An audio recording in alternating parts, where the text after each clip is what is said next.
My name is Nora Grace, and I live in a small coastal town called Clearwater Cove.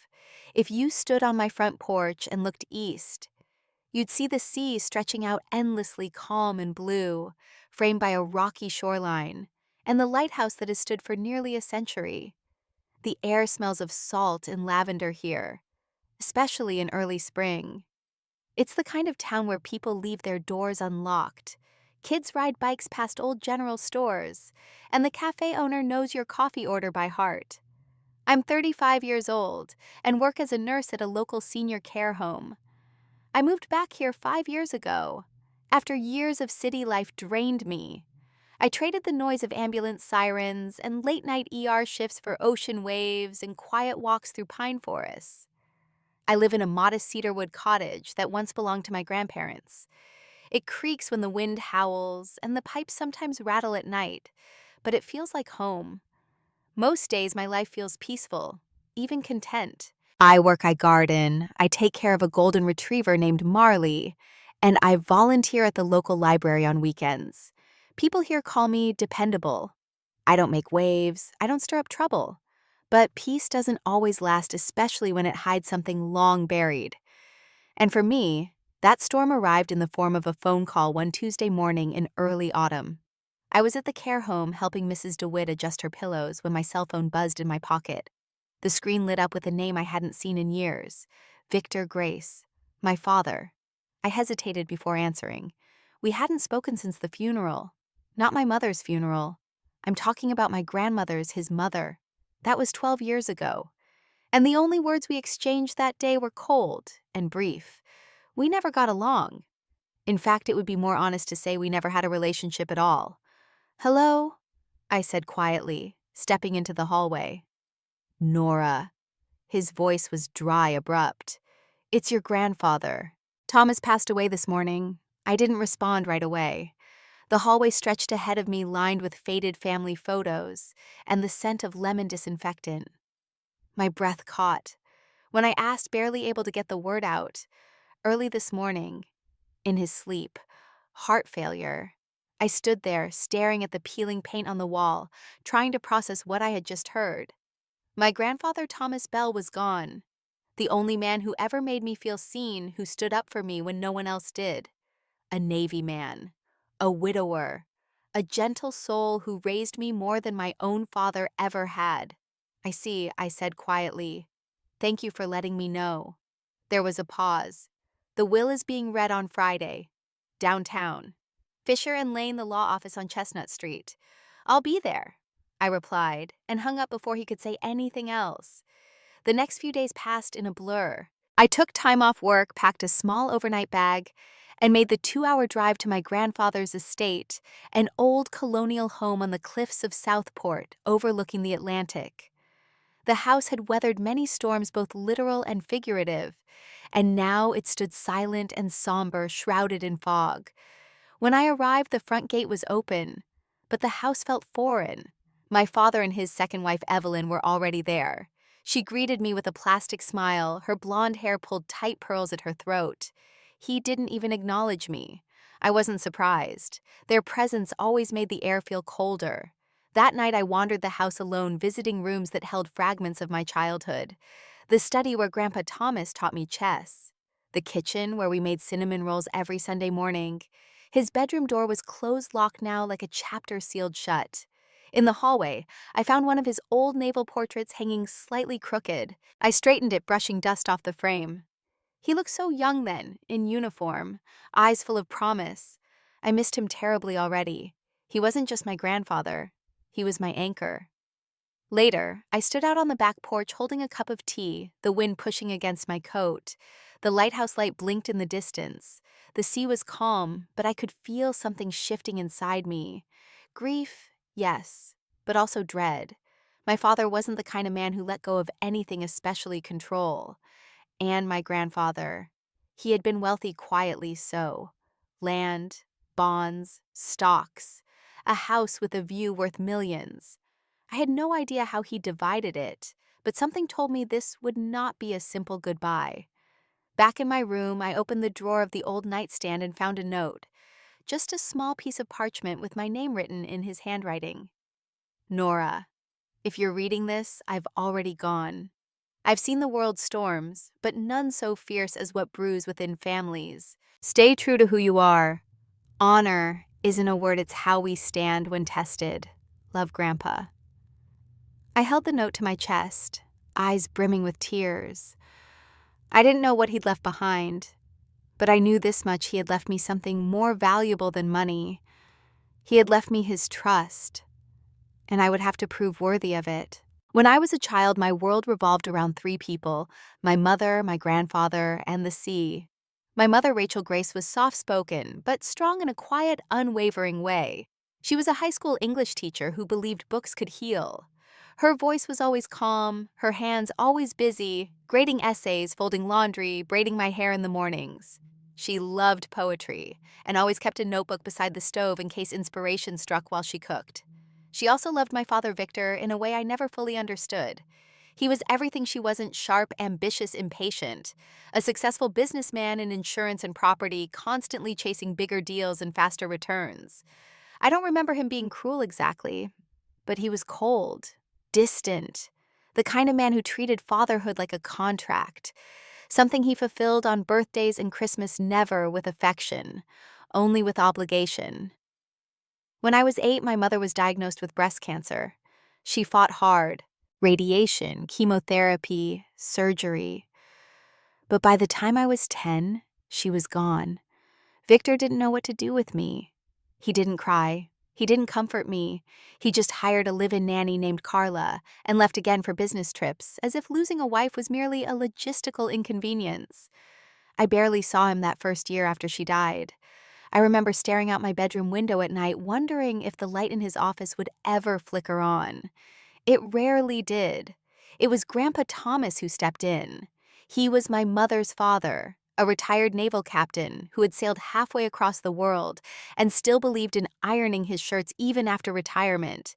He lived in a modest but sturdy house by the sea in Southport, about 2 hours away from the city where I grew up. Every weekend, he would drive in and pick me up, his white pickup truck rattling up the driveway like clockwork. "Pack a bag, sailor," he'd say, grinning beneath his salt and pepper beard.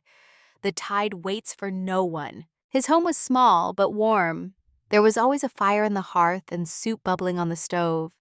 I'd sit at the kitchen table while he told me stories, some real, some exaggerated, all captivating.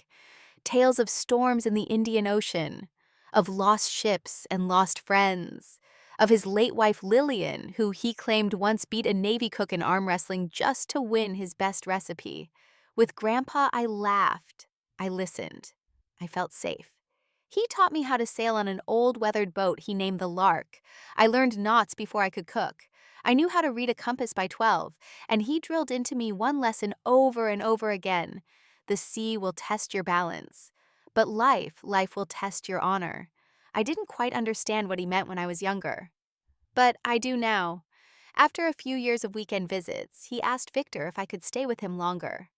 To my surprise, Victor agreed, though I've always believed it was more about convenience than consent. So from the age of 13 to 18, I lived mostly with Grandpa in Southport, attending the local school, working summer shifts at the marina, and spending long evenings reading beside the fireplace. Victor visited twice in 5 years. He remarried when I was 16. Evelyn, a woman 10 years younger than him, all sharp heels and polite smiles. I met her once at a family Christmas dinner. She gave me a scarf. I thanked her. We never spoke again. When I turned 18, I left for college in Portland, determined to build a life on my own. I studied nursing partly because I wanted to help people, partly because I knew the world needed more gentle hands. After graduating, I worked in trauma wards and ICU floors, then shifted to palliative care. It wasn't glamorous, but it was real. It mattered. Grandpa and I wrote letters. He didn't like emails. Too impersonal, he said. So I wrote with pen and paper. He always replied with ink-stained cards and wax-sealed envelopes like it was still the 1950s. But I treasured every word. He came to visit me once a year, usually in spring. We'd walk the waterfront, eat fish and chips, and sit in silence watching the tides roll in. He never pushed me to come back. He always said I'd know when it was time. 5 years ago, I knew. My hands had started to shake in the city. Not from illness, but from weariness. The endless alarms, the grieving families, the politics in hospitals. I wanted quiet again. I wanted meaning. So I moved back to Clearwater Cove, found work at a senior care home, and bought a small cottage with the little savings I had. I'd drive to Southport on weekends to visit Grandpa. We'd cook dinner together, listen to his old vinyl records, and sit by the fire like we used to. He was older, slower, but still sharp as a tack, still full of sea metaphors and ancient wisdom. Victor, meanwhile, had grown richer and colder. He rarely came to Southport. When he did, it was all stiff conversations and condescending remarks. I stayed out of his way. So did Grandpa. But what I didn't know, what none of us did, was that Grandpa had been planning something behind the scenes. Something he never told me about except in cryptic notes and old stories. In his last year, his health started to decline. He didn't say it, but I could see it in the way he moved, the way his voice wavered when he thought I wasn't listening. I offered to move in and help, but he refused. "I need to do this alone," he said once while peeling apples at the kitchen sink. "Just promise me you'll come when it matters." I promised. I didn't realize then that he meant the end. And now he was gone. I stood at the foot of his bed the morning after I arrived in Southport, staring at the simple white sheets and the faint scent of cedar still lingering in the room. There were no machines, no beeping monitors, just quiet, just peace. Evelyn had already started packing things in boxes.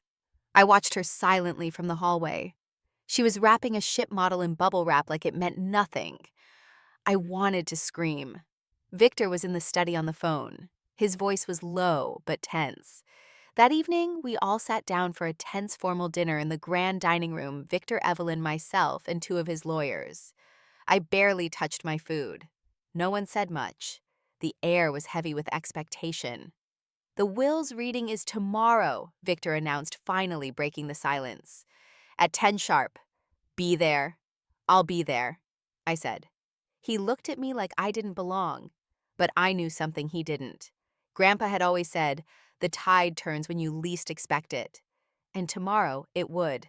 The funeral took place under a gray sky that seemed to mourn alongside us. Southport's small chapel, perched on a hill overlooking the ocean, was filled with the scent of damp wood and salt air. The pews creaked as friends and neighbors, fishermen, old Navy buddies retired. Teachers sat in quiet reverence. The organ played a low, solemn hymn as the casket was brought in draped in a simple navy blue cloth. I sat in the front row alone. Victor and Evelyn arrived late. Victor in a dark tailored suit, Evelyn in black silk gloves, her expression unreadable. They sat across the aisle from me without a word. I didn't expect anything more. The service was short but beautiful. The chaplain, an old friend of Grandpa's from his naval days, spoke about integrity, courage, and sacrifice. He didn't talk about titles or wealth. He talked about how Grandpa used to volunteer at the community garden, how he still sent handwritten letters to old shipmates, how he'd once repaired a neighbor's broken dock during a thunderstorm without asking for a dime. When it came time for personal tributes, no one from my father's side spoke. I stood, my hands trembling slightly as I approached the podium. I looked out at the room and then down at the folded paper in my hands. My grandfather was the first person to tell me I was strong. Not smart, not pretty, though he said those things too, but strong. He believed that strength had nothing to do with how much you could lift, but how much you could carry inside without letting it break you. He taught me how to sail, how to make soup from scratch, and how to tie a bowline knot in the dark. But most importantly, he taught me that honor isn't something you claim. It's something you prove. I paused, my voice catching. And I hope to prove it every day of my life. When I returned to my seat, Victor didn't even look at me, but I didn't care. I hadn't spoken for him. After the service, there was a brief gathering at Grandpa's house. The mood was heavy. People offered soft condolences, patted my shoulder, shared old stories about Grandpa that made me smile through the ache in my chest. But Victor and Evelyn kept to themselves, whispering in corners, making phone calls on the back patio. Later that afternoon, I retreated upstairs to the old guest room, my room once upon a time. I sat by the window, watching seagulls dip and dive over the waves, the fog beginning to roll in. Downstairs, I could hear Evelyn moving things again, the sound of drawers opening and closing, plastic bins being shuffled around. I didn't stop her. It wasn't my fight. Not yet. The next morning, I dressed simply. Navy slacks, white blouse, the silver anchor necklace Grandpa gave me when I graduated college. I tucked his final letter into my purse, a talisman more than anything else. The law office of Fisher and Lane sat on a quiet street lined with brick buildings and flower boxes. Inside the waiting room smelled of old paper and lemon polish. The receptionist, a woman in her 60s with kind eyes, ushered me into a wood-paneled conference room, where Victor and Evelyn were already seated. Victor gave me a quick glance, but said nothing. Evelyn offered a faint smile. The lawyer entered moments later. A tall man with thinning gray hair and round glasses, he introduced himself as Marcus Lane. He carried a thick envelope sealed in wax and a small leather-bound folder. He took a seat at the head of the long table and folded his hands. "Thank you all for coming. I know this is a difficult time. Mr. Bell prepared his last will and testament with us nearly 1 year ago. It has been properly witnessed, notarized, and filed. Per his instructions, I will now read it aloud in full." I took a breath and sat upright. Victor leaned back in his chair, arms crossed, looking mildly irritated. Evelyn fiddled with the clasp on her purse. Mr. Lane broke the seal and began. "I, Thomas Elliot Bell, being of sound mind and judgment, do hereby declare this to be my last will and testament." The room fell into silence as the words hung heavy in the air. I glanced once at my father. He looked calm, but something in his jaw tensed as the reading continued.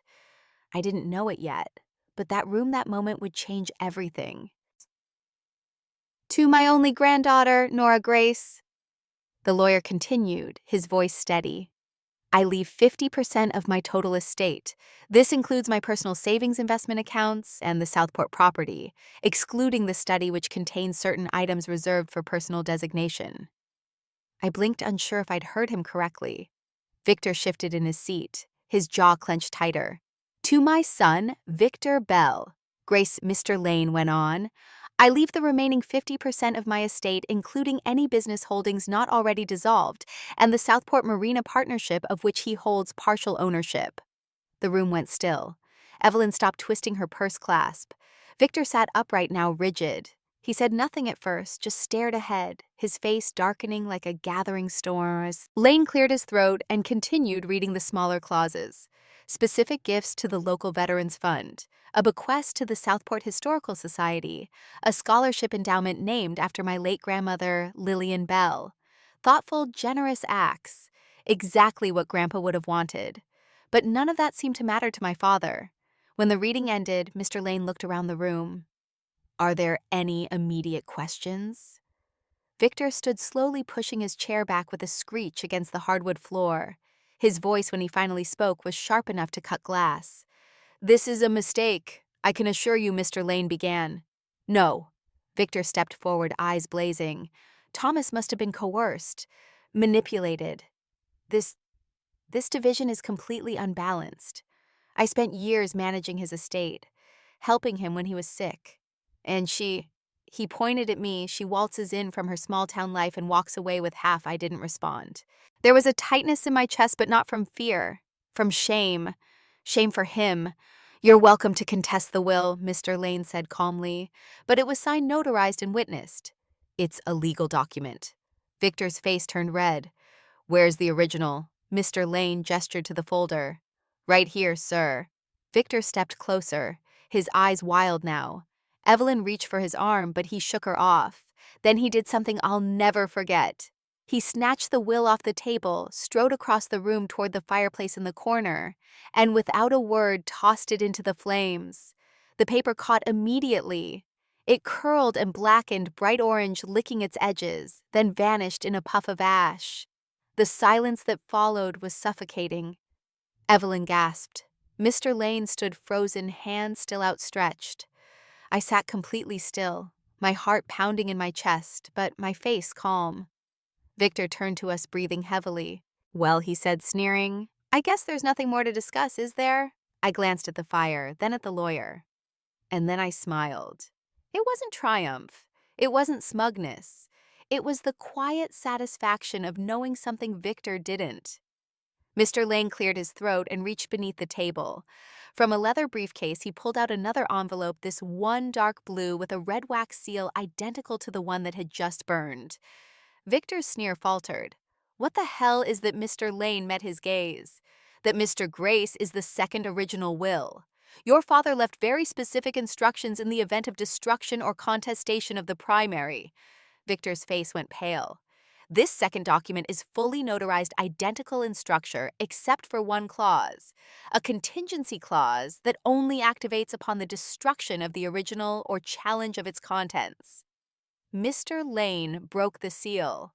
I didn't breathe. In such an event, he read aloud, I, Thomas Elliot Bell, do hereby amend the beneficiaries of my estate, as follows: the entirety of my assets, including financial holdings, properties, and personal effects, shall pass in full to my granddaughter, Nora Grace. No one moved. No, Victor whispered. No, he wouldn't. He did, Mr. Lane replied firmly. This was witnessed by 2 members of our firm and signed on the same day as the original will. His instructions were very clear. Victor lunged forward.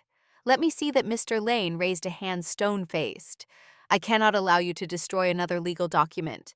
I'll be reporting the incident with the first will to the probate court. You've already broken the law. Victor stared at the paper, rage and disbelief warring across his features. You manipulated him, he spat, turning to me. You poisoned his mind against his own son. I didn't have to, I said quietly. He made that decision on his own. Maybe you should ask yourself why. He turned to Evelyn, who sat with her mouth slightly open, eyes wide with fear or awe, I couldn't tell which. I'll fight this, Victor said through clenched teeth. I'll take it to court. I'll expose all of this. You won't win. You already lost, I said. He stormed out, slamming the heavy oak door behind him. Evelyn stood slowly. I should go with him. She didn't look at me as she left. I stayed in the room a moment longer, letting it all sink in. I hadn't asked for any of this. I didn't want millions of dollars or land or shares. But Grandpa had known something none of us had, that some storms need to be faced head on. That day in that room, my grandfather defended me in the only way he could. And the man who spent his life chasing power learned that honor cannot be burned. That night I didn't sleep. I lay in the same bed I'd used as a teenager, listening to the wind rattle the shutters and the old house settle into silence. The fire from the study had long gone out, but the memory of the flames still flickered behind my eyes. I kept hearing Victor's voice echoing in my head. You manipulated him. You poisoned his mind. But he was wrong. Grandpa had made his decision long before the will was written. It had nothing to do with manipulation, and everything to do with history. The next morning, I walked down to the harbor. The sun was still low, the sky painted in soft orange and lavender. Seagulls squawked above as the fishing boats rumbled out into the Atlantic. I stopped at a small bench facing the water, the one Grandpa and I used to sit on during quiet Sunday mornings. For a moment, I let myself remember the day he found me crying on the dock after Victor forgot to show up for my 12th birthday. Remember how he stayed up all night fixing the motor on the Lark after I broke it trying to sail alone? Remember how when I graduated nursing school, he stood in the front row with tears in his eyes while Victor sent a check in the mail? Grandpa had always seen me. He saw the work I put in, the weight I carried, the pride I held on to quietly without asking for anything in return. And Victor? He only saw loss. Loss of control, loss of legacy, loss of a name that he thought belonged only to him. By midday, the news had already begun to spread around Southport. I received a message from the receptionist at the law office. Reporters had called. Someone had tipped off the press about a dramatic inheritance dispute involving a powerful businessman and a surprise heir. By sunset, my name had begun circulating in real estate blogs and gossip sites. I turned off my phone. That evening, as I packed a few things from Grandpa's room, I found a letter tucked inside the drawer of his nightstand. It was addressed to Victor. The handwriting was unmistakable, sharp, careful, deliberate. I hesitated, then set it aside. It wasn't mine to open. But I didn't need to read it to know what it said. I could guess. He probably wrote what he had tried to teach Victor for years, that family isn't about entitlement but responsibility. That wealth isn't measured in stocks and properties, but in values passed down. And that the one thing a man can leave behind if he has nothing else is a name that still means something when he's gone. Later that night, as I was cleaning up the study, I found the framed photograph Grandpa kept on his desk. It was a black and white image of him and my mother taken the day she graduated college. She stood in her cap and gown, and he stood beside her, hand on her shoulder, both smiling like the world was finally right. Victor wasn't in the photo. He never was. The next day I received a letter not from my father, but from his legal team. A formal notice of his intent to challenge the will in probate court. He was arguing diminished capacity, undue influence, and procedural irregularities. It didn't surprise me. Victor had never been good at losing. Not in business, not in family. He believed everything could be argued, negotiated, or bought. But Grandpa had known that too, and that's why he'd written the second will. Still, the anxiety crept in. Lawsuits meant months, maybe years of court proceedings. Money spent on lawyers. Headlines that twisted truth into spectacle. And worse memories dragged through mud by people who never knew him. I returned to Clearwater Cove the next morning, driving with the windows down, letting the wind calm my nerves. Marley barked excitedly when I walked in, tail wagging, completely unaware that my life had changed overnight. I sat on the couch with a cup of tea, Grandpa's last letter in my hands. Stay true to who you are. Honor isn't a word. It's how we stand when tested. The words grounded me. I hadn't asked for the money. I didn't want the fight. But I owed it to him to stand tall now. Not out of pride, but out of principle. Because sometimes the storm isn't a punishment. Sometimes it's a test. And I had every intention of passing it. The weeks that followed were a blur of letters, lawyers, and questions I didn't want to answer. Victor's legal team filed the paperwork swiftly as expected. Allegations of manipulation, accusations of mental decline, even insinuations that Grandpa had been isolated in his final year. It was aggressive, strategic, and completely lacking in truth. I hired a lawyer of my own, Carla Edmonds, a firm but warm woman in her late 50s, with gray curls and sharp instincts. She'd worked probate cases for 2 decades and didn't flinch at Victor's tactics. Let him scream, she said during our first meeting. Paper burns fast, but facts last longer. Still, it wore me down. My quiet life in Clearwater Cove was no longer quiet. Local reporters began showing up outside my house. Strangers sent emails claiming to be long-lost relatives or offering help in exchange for opportunities. And worst of all, old acquaintances from nursing school and past jobs reappeared with sudden interest in my well-being. Money makes people bold, and boldness often comes dressed as concern. I spent most evenings alone, sitting on the back porch with Marley at my feet, staring at the sea. I reread Grandpa's letters. All of them. Dozens. Some short, some poetic, all handwritten in his distinct blocky script. He always ended with the same line, "Stand tall, Nora. Let the wind blow. You're built for storms." One night, as I cleaned out a box of my things from Southport, I found an old Polaroid photo. It was me at 12, standing beside Grandpa and the lark, holding a tangle of rope I had failed to coil properly. He was laughing, arm around my shoulder, and I was beaming despite the mess. I stared at that photo for a long time. Victor hadn't been there that day. He hadn't been there most days. But it wasn't just my father's betrayal that weighed on me now. It was something deeper. Something I hadn't allowed myself to feel until recently, grief mixed with guilt. Guilt that I hadn't spent more time with Grandpa in his final year. Guilt that I hadn't seen the end coming. Guilt that I had been so eager to stay in my quiet corner of the world, safe from chaos, that I'd missed signs he might have needed me more than he let on. But grief is a strange thing. It doesn't ask for permission. It doesn't knock before entering.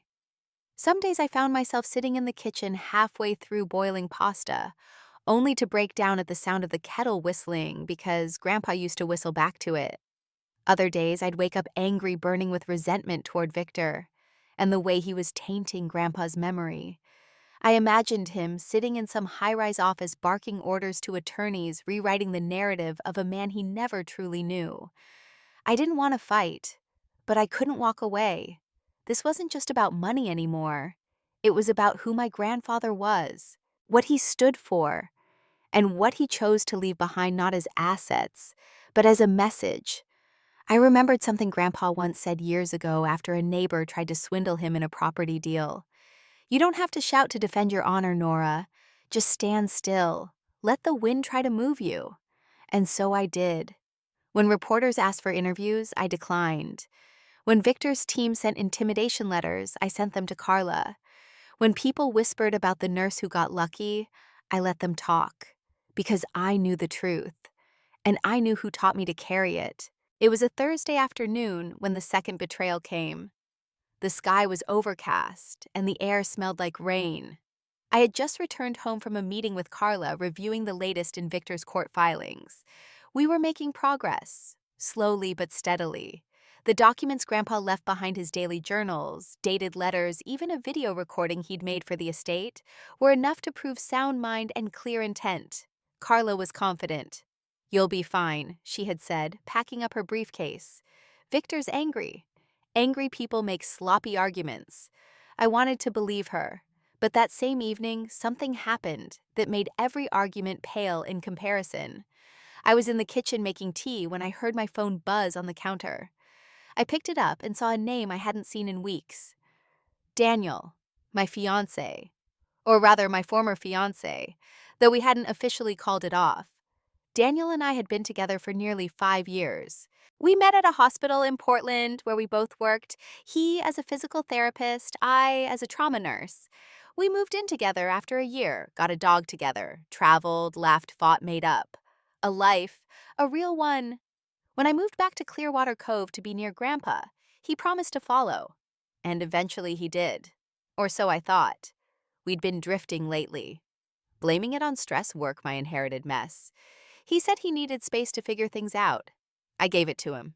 That's what people do when they trust. But now he was texting. "Can we talk in person? Tonight, please." Something in my chest tightened. Against my better judgment, I said yes. He arrived just after sunset. Same dark jeans, same leather jacket, same hesitant smile that used to melt me. I let him in. We sat on the porch, the wind tugging at the hem of my sweater. "I owe you the truth," he began. I waited. "There's something I haven't told you," he said, looking down at his hands. "It's about Victor." I didn't breathe. "He contacted me a few months ago. Back when all the talk about your grandfather's estate started. He said he wanted to understand your plans, know what you intended to do with the inheritance. You spoke to my father." My voice came out flat, but my heart was pounding. I didn't tell you because I thought I could handle it. I thought if I kept the door open, he'd stay civil. I didn't want to add more stress to everything going on. But then he paused. Then he offered me money. My stomach dropped. "How much?" "Enough," he said quietly. Enough that I should have walked away, but I didn't. I didn't take it, Nora, I swear. I met with him a few times. I listened. I thought maybe I could act like a bridge. Help him calm down. Help you avoid court. I thought I could fix it. By sneaking around behind my back. My voice was colder now. He looked at me, guilt filling every line of his face. I messed up. I know I did. But I never gave him anything. I didn't betray you. You didn't betray me, I laughed bitterly. You were having secret meetings with the man who's trying to drag my name through court. The man who's trying to erase my grandfather's legacy. That's not betrayal. I was trying to protect you. No, I said, standing. You were trying to protect yourself. You wanted to stay in the middle, to play both sides. But there's no middle here, Daniel.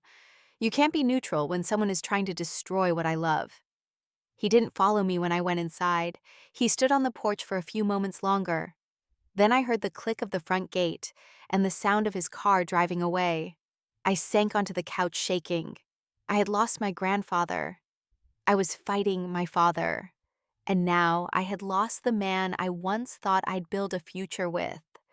I stared at the cold cup of tea on the counter. Then I reached for the letter Grandpa had written me, the one I had read a dozen times. I unfolded it, reading the words again. Storms will come, and sometimes they arrive in the shape of people you trust. But listen to me, Nora. When they break, when they fall away, what remains is who you are. Stand on that. So I did. The next morning I called Carla and told her to move forward with full pursuit of the case. No settlements, no compromises.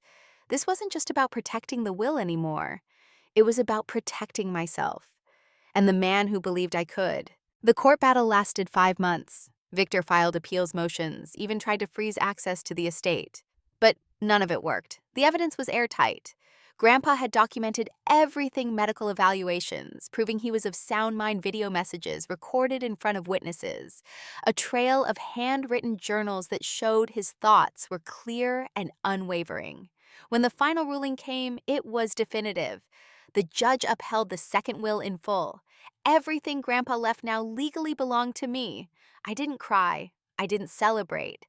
I just exhaled slowly like I'd been holding my breath for half a year. The money, the land, the titles, they all felt heavy, like something inherited, not earned. But I knew that wasn't how Grandpa saw it. For him, this wasn't about material things. It was about meaning. That same week, I packed up my house in Clearwater Cove and returned to Southport. I didn't move into the main house right away. I stayed in the guest room, the one with the view of the sea and the scent of cedar in the closet. Slowly, room by room, I began to clear the dust and bring the home back to life. I kept Grandpa's things where they belonged, the books on his shelf, the ship models on the mantel, the worn slippers under his bed. I didn't touch the study, not yet. Instead, I focused on what came next. The first thing I did was meet with a local contractor to repair the back dock, which had nearly collapsed from years of salt and weather. I remembered the afternoons Grandpa and I used to fish there, legs swinging off the edge, his voice telling me about the constellations above. Then I called the town council and asked to reopen the Southport Veterans Library, which had been closed for budget reasons years ago. I donated part of my inheritance to renovate the building, and I named it after my grandfather, the Thomas Bell Memorial Library. Inside, I placed a corner shelf filled with his letters and journals, words I wanted others to learn from like I did. Next, I created a small scholarship fund for students pursuing careers in public service, nursing, firefighting, teaching fields that didn't pay much but shaped lives. I called it the Lillian Grace Fund in honor of my mother. I didn't tell anyone about the money unless they needed to know. Southport didn't need another wealthy recluse. It needed someone present. So I became part of the community again. I worked part-time at the local clinic, volunteered at the food pantry, hosted Sunday soup nights for the elderly folks on the block. The more I gave, the lighter everything felt. Still, I lived simply. I drove the same old car. I wore the same jeans and boots. I bought groceries at the same market I'd gone to since I was 12. One day, while organizing boxes in the garage, I came across something unexpected, a small sealed envelope with my name on it in Grandpa's handwriting. Inside was a short note. If you find yourself alone again, don't forget family isn't just blood. It's who shows up when things fall apart. And sometimes, if you're lucky, someone will need you as much as you needed me. 3 weeks later, someone did. Her name was Lily, 8 years old. Curly brown hair, wide eyes, quiet voice. She had been placed at a temporary foster center after her mother, a struggling addict, vanished without a trace. The center called me because my name had been on a list of potential guardians, something I had once filled out years ago while volunteering. They asked if I'd consider fostering her. I didn't hesitate. Lily moved in 2 days later. At first, she was cautious, reserved. She barely spoke and kept a stuffed rabbit clutched to her chest like armor. But slowly, the silence gave way to smiles, to questions about the sea, to bedtime stories, to the scent of fresh bread on weekends, to laughter echoing down the hallway. One afternoon, as we painted seashells on the porch, she looked up and asked, "Was this your grandpa's house?" "Yes," I said. "He used to sit right where you're sitting now." She thought about that for a moment, then nodded. "Do you think he'd like me?" I smiled. "I think he'd love you." Autumn arrived quietly that year, as if the world itself had decided I'd been through enough storms and deserved a gentler season. The leaves turned gold in Southport. The sea stayed calm. And in the evenings, when the light stretched long and orange across the windows, Lily and I would sit on the porch with mugs of cocoa wrapped in thick blankets, watching the lighthouse blink far in the distance. She called it Grandpa's blinking eye, even though she never met him. In a way, she was right. His presence lingered everywhere in the creaking floorboards, the smell of his old books, the sound of the wind against the shutters. I no longer felt haunted by his absence. I felt held by his memory. The house once so heavy with silence, now echoed with new life. Lily brought energy to the rooms. She painted drawings and taped them to the fridge. She asked endless questions about the stars. She read every night, her little voice echoing softly as she sounded out each word. I saw so much of myself in her. A child learning to trust again, to believe again. One evening, as we were baking banana bread, she looked up and asked, "Why did your dad want to take everything from you?" I paused, hands deep in flour. It was the kind of question that could have taken 1,000 words to answer. But I gave her the only truth I had. Some people think love has to be earned. That family is something you prove by winning or by being useful. Grandpa didn't believe that. He thought love was something you give because it's right, not because it's owed. She nodded slowly as if filing it away for later. That night, I sat by the fireplace with Grandpa's pocket journal in my lap. On the inside cover, he had written, "When you die, people remember how you made them feel, not what you left them." He had made me feel strong, seen, worthy. And he had reminded me again and again that honor was not a flag or a medal or a boast. It was a way of being, a way of walking through the world without stepping on others. That lesson stayed with me even now. I never saw Victor again. After the court ruling, he left Southport entirely. Last I heard, he had relocated to Florida, trying to repair his reputation through business partnerships and press releases. Evelyn didn't go with him. They quietly divorced 2 months later. As for Daniel, he reached out once in email. Apology. Explanation. A few polite lines that read more like closure for himself than anything meant for me. I didn't reply. Some things I'd learned are better left unanswered, because healing doesn't always come through confrontation. Sometimes it comes through living well and refusing to carry someone else's damage any longer. Southport healed me slowly, not all at once. It healed me in grocery store waves from neighbors, in Saturday mornings at the new library where kids sat cross-legged on carpet and listened to stories about pirates and brave girls, in the garden I planted out back with Lily, where our tomatoes refused to grow straight but tasted perfect anyway. And it healed me in the quiet moments like the first time Lily called me Mama, without thinking halfway through brushing her teeth. She didn't even realize she'd said it. But I heard it. And I didn't correct her. Because in that moment I knew. My grandfather's legacy hadn't been the money, or the land, or the house on the hill. It had been me. And now it was her. One day she would grow up and leave this house. She would chase dreams and survive heartbreaks and hopefully love someone with her whole heart. And I would tell her, just like Grandpa told me, the world can try to take many things from you, but it cannot take your name. And it cannot take your honor unless you give it away. That's the kind of legacy you pass down.